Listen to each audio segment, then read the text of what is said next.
위로와 쉼을 준 기도와 찬양 감사드립니다. 오늘 성가대 찬양 들으면서 제가 좀 기도에 대해서 생각이 좀 많거든요. 근데 또 하나 깨달음을 얻었는데 이제 그거는 다음에 기도 2로 말씀드리겠습니다. 한 달 전 7월의 마지막 주일 아침이었습니다. 오늘처럼 날은 무척 더웠지만 하늘은 무척 맑았습니다. 눈부신 햇살을 받으며 예배를 드리러 차를 운전해서 오는데 저는 이상하게도 깊은 우울감을 느꼈습니다. 그 전주에 있었던 일들, 사건들 때문이었습니다. 엄청난 충격과 슬픔이었죠. 그 주의 첫날 월요일에 노회찬 의원이 비통하게 세상을 떠났습니다. 그분과 직접적 인연은 없었지만 그래도 삶의 동선이 여러 곳에서 겹쳤던 저는 가슴이 미어졌고 다음날 저녁 빈소를 찾아 1시간을 기다린 끝에 그분과 마지막 인사를 나눴습니다. 지몬미라고 하죠. 지켜주지 못해 미안해요. 그 지몬미 목록이 또 하나 늘어나면서 죄책감이 더 커졌습니다. 그 다음 날엔 폭염 속에 조계사 옆 우정공원에서 조계종 종단 개혁을 요구하며 단식 정진을 하고 계시던 설조 스님을 찾아뵈었습니다. 우리 그리스도교가 막장 드라마를 보여줄 때 옆에 이웃종교 불교를 보면서 청량감을 느끼곤 했는데 불교도 사회의 문제이긴 마찬가지라는 사실을 안타깝게 확인하며 마음이 무겁고 답답했습니다. 그렇잖아도 힘든 세상에 종교가 위안은커녕 오히려 걱정만 끼치고 있으니 정말 종교가 없는 것이, 종교가 사라지는 것이 이 세상의 복된 소식이 아닐까 하는 생각마저 들었습니다.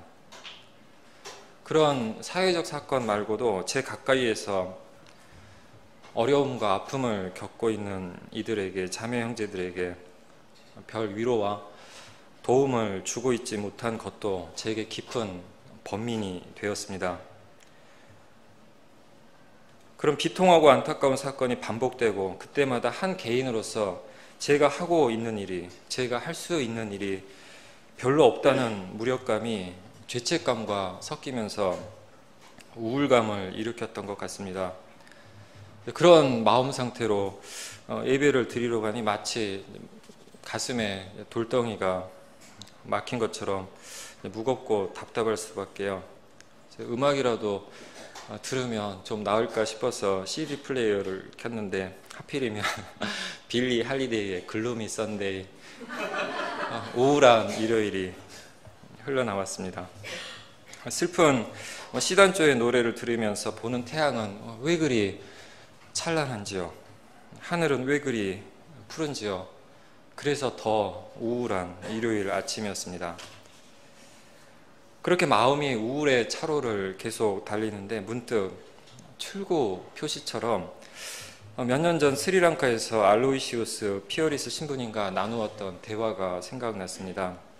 신부님께 제 고통도 어떻게 해결하지 못해서 겨우겨우 살아가고 있는 제가 어떻게 타인의 고통에 반응하고 공감하고 응답하며 참여할 수 있겠냐고 물었습니다.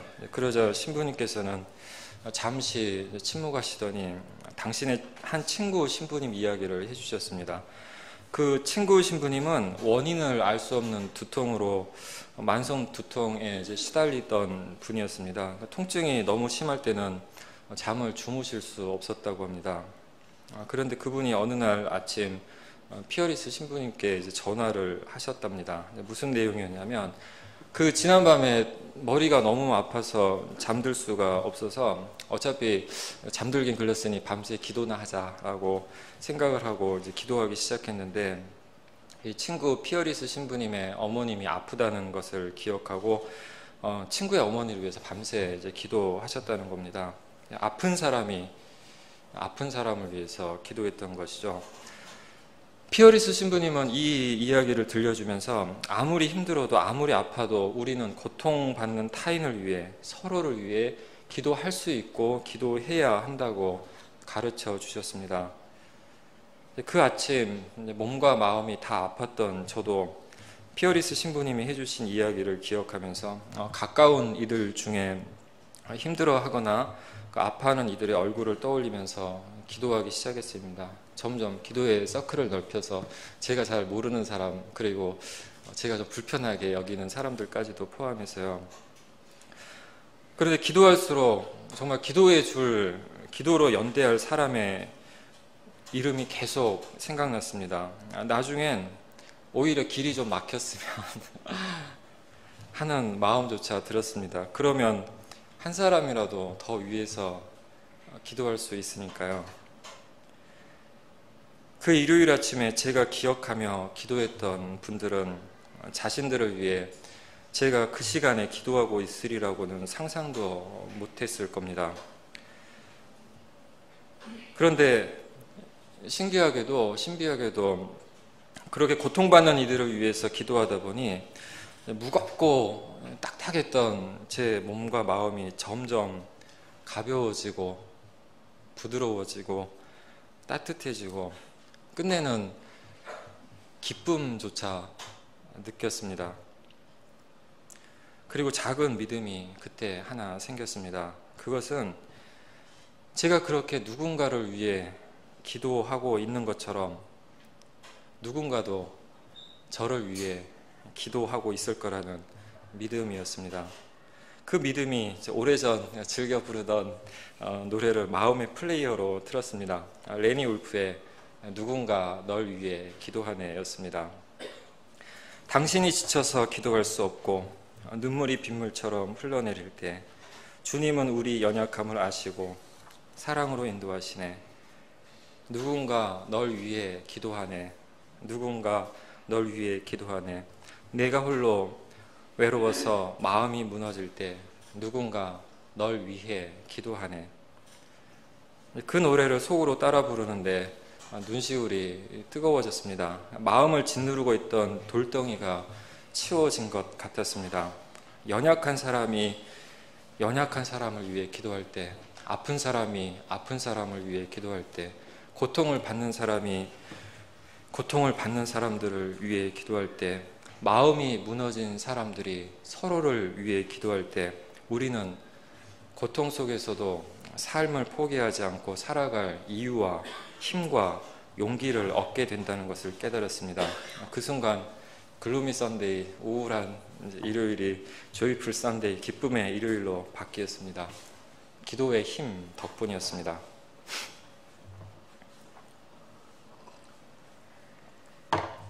그날 아침에 경험 이후 기도의 힘에 대해서 더 생각하게 되었습니다.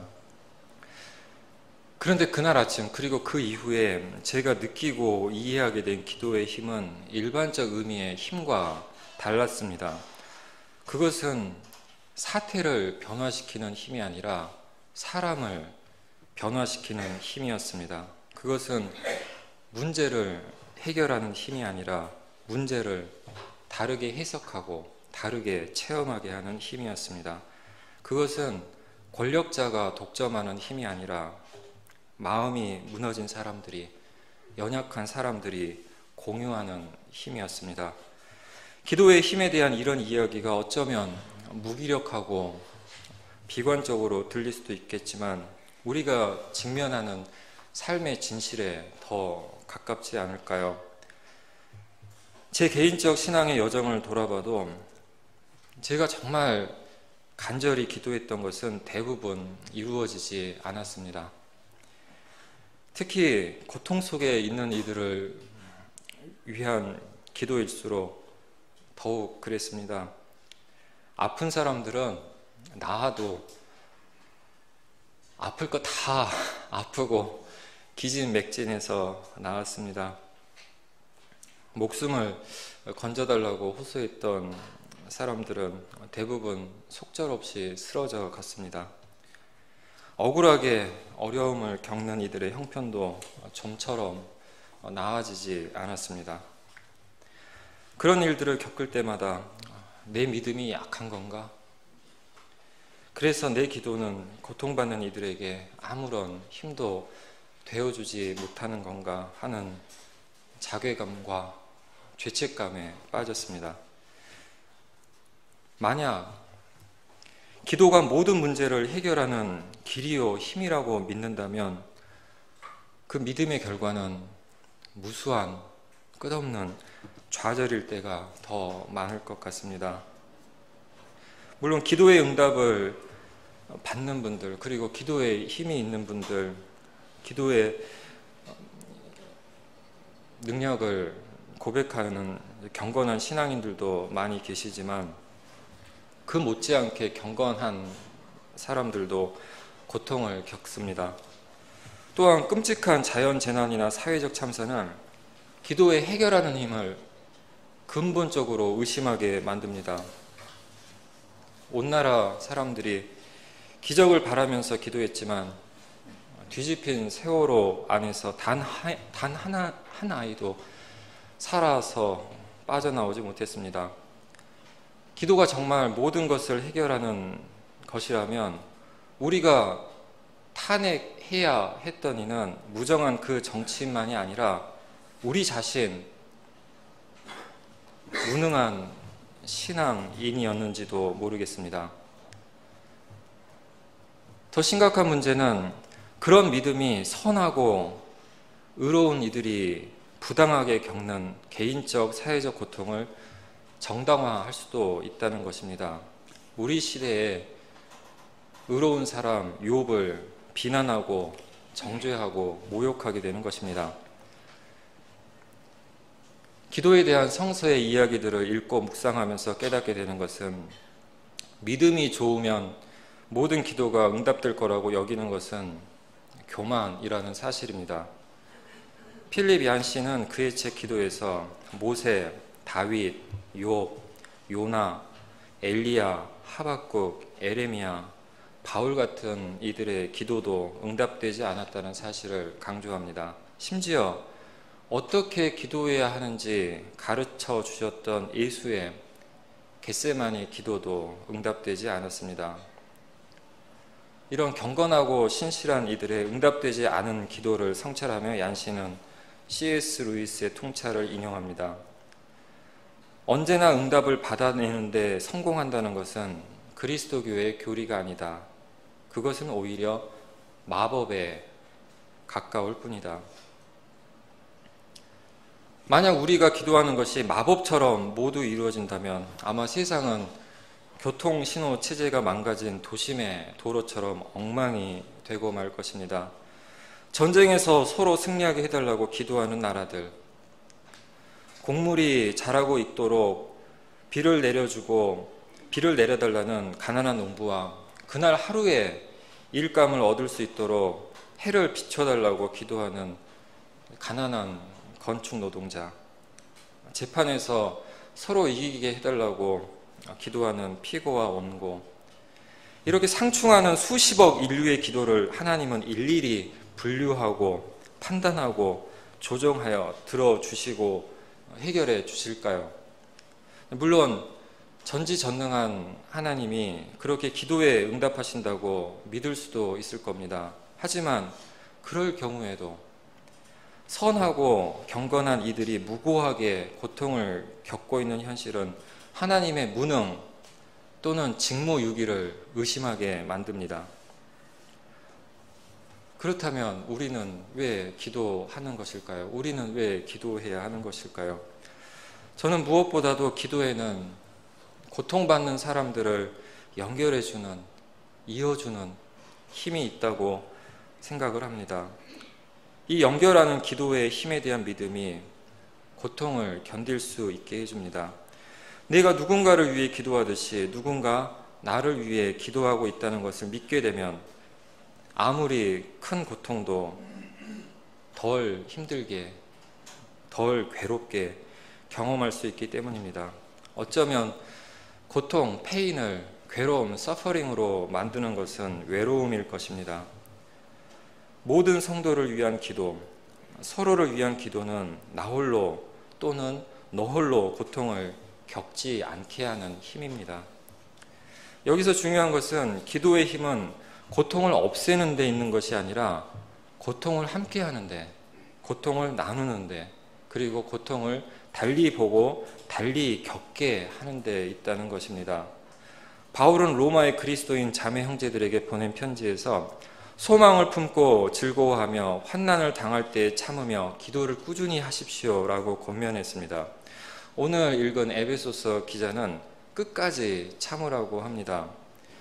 바울과 에베소서 기자가 가르치고 구현한 기도의 힘은 환난으로부터 벗어나는 마법이 아니라 환난을 참는 용기였습니다. 그 가르침과 권면대로 박해받던 초대교회 그리스도인들은 모든 성도를 위한, 서로를 위한 기도를 통해 환난을 한 몸이 되어 겪었습니다. 그들이 환난 속에서도 소망을 품고 즐거워할 수 있었던 것은 모든 성도를 위한, 서로를 위한 기도 덕분이었습니다. 살아가면서 누구나 고통을 겪습니다. 우리 각자의 고통의 역사를 돌아보면 우리가 극심한 고통 속에 있을 때 우리에게 가장 큰 위로와 힘이 되어 주었던 이는 마법사가 아니라 친구였음을 깨닫게 됩니다. 함께 울고 함께 아파하며 사랑하는 친구의 기도가 있기에 우리는 고통의 바다를 건널 수 있다는 믿음과 희망을 갖게 됩니다. 예수도 성령도 우리를 위해 기도하는, 우리와 함께하는 친구입니다. 그런 친구의 기도는 단순하고 명료합니다. 넌 혼자가 아니야. 당신은 혼자가 아닙니다. 이렇게 기도는 우리를 연결해 고통을 나누는 친구가 되게 하고 이 친구들의 모임에서 교회가 생겨납니다.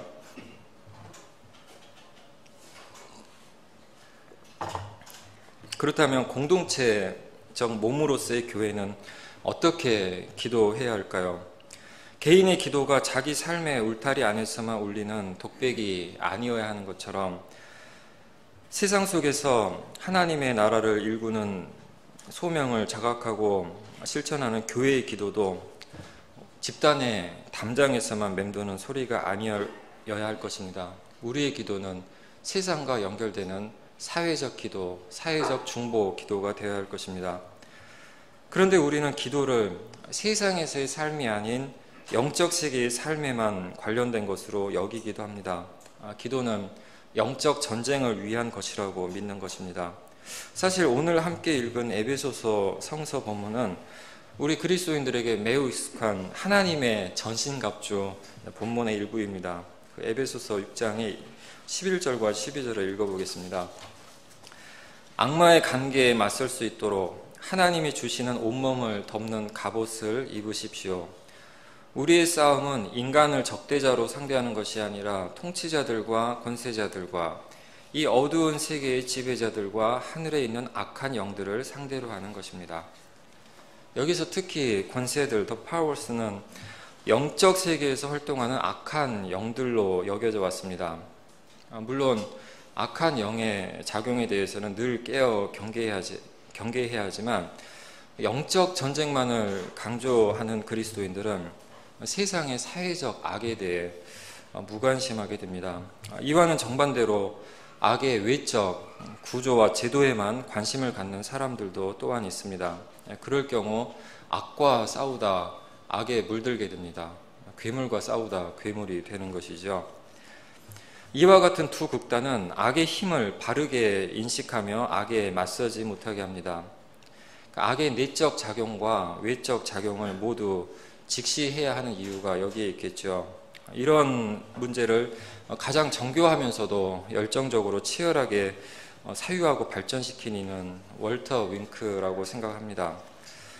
윙크는 에베소서 6장에서 말하는 권세를 이렇게 정의합니다. 제도적인 생활의 중심에 있는 비인격적인 영적 실제, 좀 어려울 수도 있지만은 이 제도 속에 구조 속에 존재하는 영적 실제라는 겁니다. 근데 여기서 비인격적 영적 실제라고 임퍼스널을 넣었던 이유는 우리가 악령을, 악한 영을, 권세를 이제 뿔 달리고 얼굴 빨간 이제 그런 신화적 존재로 상상하지 않아야 된다는 것이죠. 그래서 비인격적 영적 실제, 악한 영적 실제로서의 권세들을 이야기합니다. 그는 계속해서 성서적 관점에서 권세들은 가시적이면서 비가시적이고 지상적이면서 천상적이고 영적이면서 제도적이라고 합니다. 내적이면서 외적인 것이죠. 그렇다면 오늘의 주제 본문에서 모든 성도를 위해 기도하고 간구하라는 에베소서 기자의 권면은 믿는 이들끼리 사랑을 나누자는 훈훈한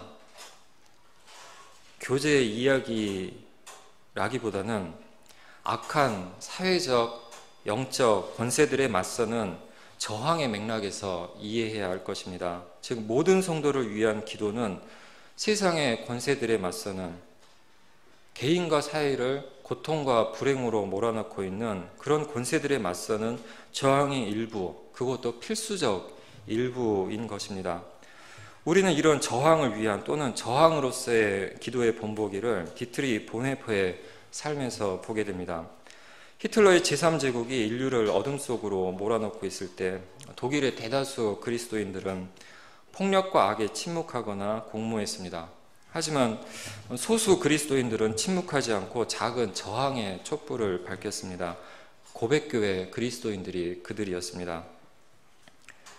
보네퍼는 고백교회 목회자를 양성하기 위해 핑켈발드에 세운 지하신학교의 책임을 맡았습니다. 보네퍼도 신학생들도 모두 사회의식과 정의감이 투철했던 그리스도인들이었습니다. 그런데 보네퍼는 이 핑켈발드 신학교를 훈련소라기보다는 수도원처럼, 기도원처럼 만들었습니다. 실제 수도 공동체의 일과처럼 성서 묵상, 기도, 중보기도, 금식, 공동체 생활을 함께하게 합니다.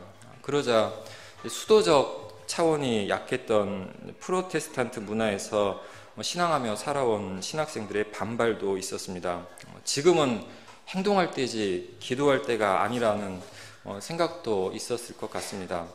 그러나 보네퍼의 의지는 확고했습니다. 그는 공동생활의 목표는 은둔이 아니라 외적 활동을 위한, 외적 봉사를 위한 내적 집중이라고 가르쳤습니다.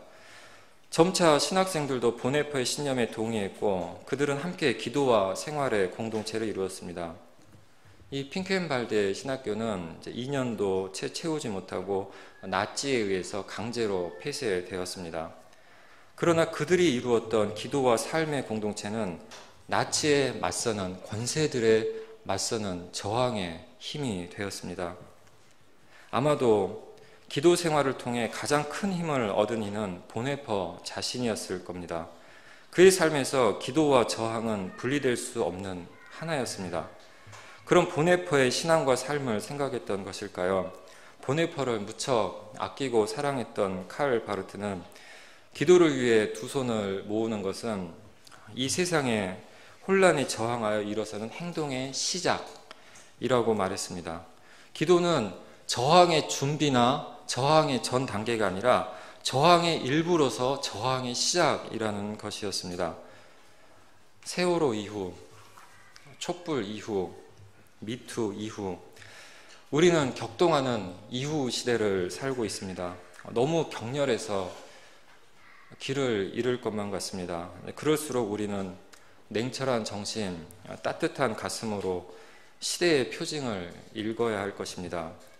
1987년 시대의 표징을 식별한 예수 따르미들이 세기를 창립했듯이 오늘의 우리도 시대의 표징을 읽고 응답하고 참여하며 세기를 계속 걸어가야 하겠죠.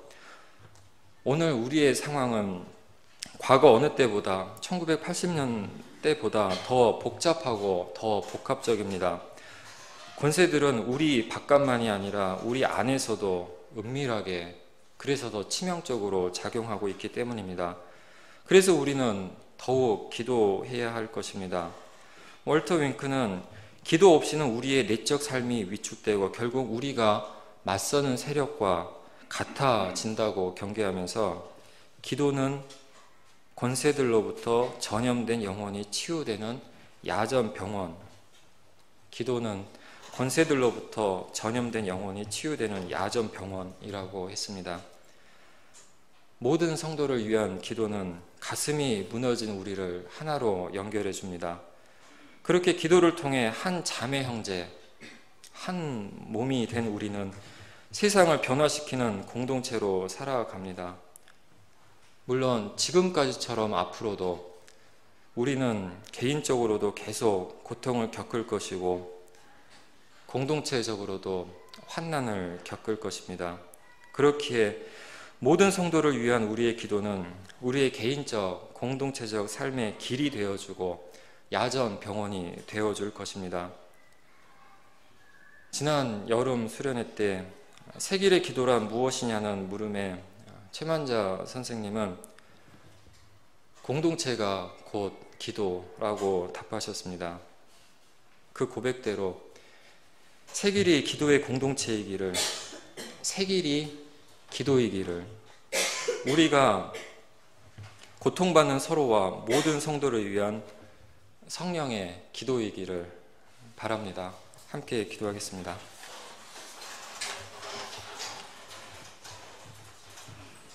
자비로우신 주님, 해와 달이 빛을 잃을 때 소리가 빛이 되어줍니다. 어둠 속에 있는 우리의 기도가 서로의 길을 찾아주고 인도해주는 빛이 되게 하소서. 오늘도 성령 안에서 우리를 위해 우리와 함께 기도하시는 그리스도 예수 이름으로 기도드립니다. 아멘.